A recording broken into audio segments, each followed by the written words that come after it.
আসসালামু আলাইকুম সবাইকে। দেখতে পাচ্ছেন এই যে সকালবেলা জেলে ভাইরা এই নদীর পাড়ে রান্না করতেছে। এখানে ভাত রান্না করতেছে ওনারা।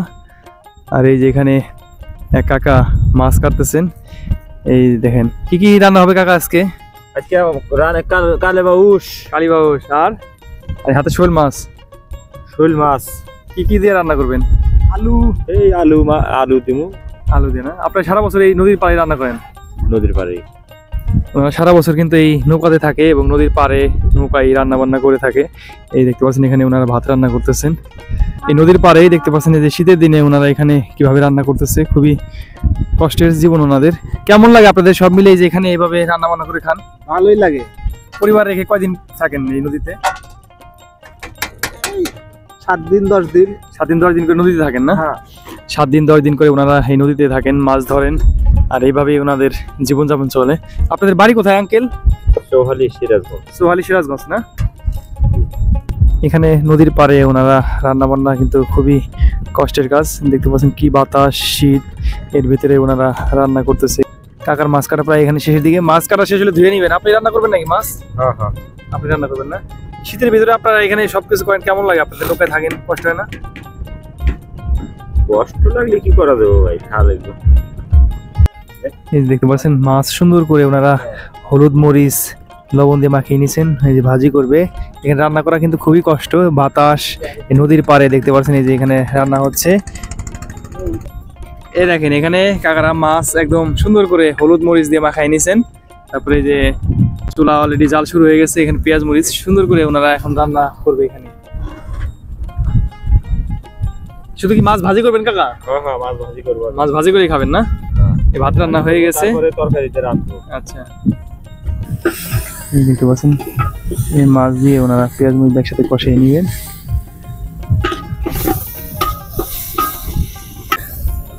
এই দেখতে পাচ্ছেন এখানে ওনারা মাছ ভাজতেছে আর এই নদী থেকে পানি নিয়ে আসলো। এই নদীর পানি দিয়ে ওনারা রান্না করে।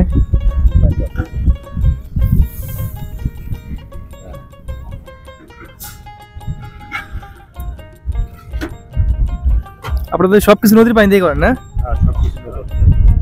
সবই কিন্তু নদীর পানি দিয়ে করে ওনারা।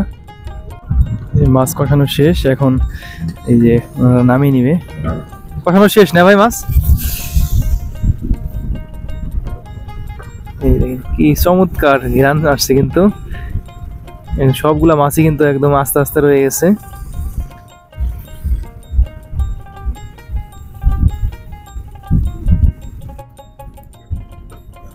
মাছ নামানোর পরে কিন্তু এই যে ওনারা আলু কেটে রাখছিলেন, সেই আলু এখন দিয়ে দিলেন। এই যে মূলত আলু দিয়েই মাছ রান্না করা হবে। দেখতে পাচ্ছেন গোল গোল করে কি সুন্দর করে আলু কেটে নিছেন।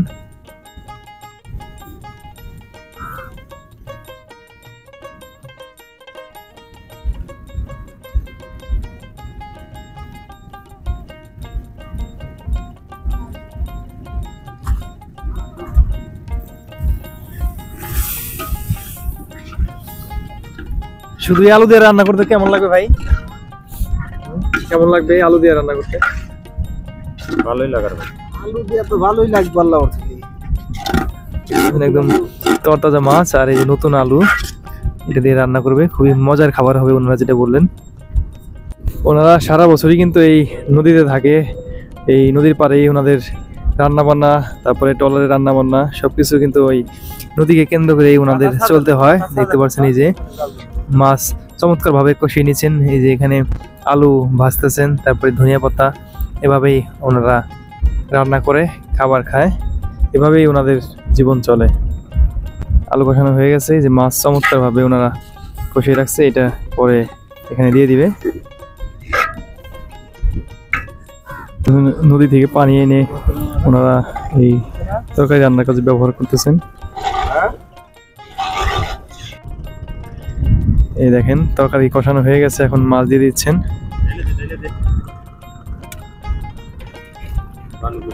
সব মাছ দিয়ে দেওয়া হলো।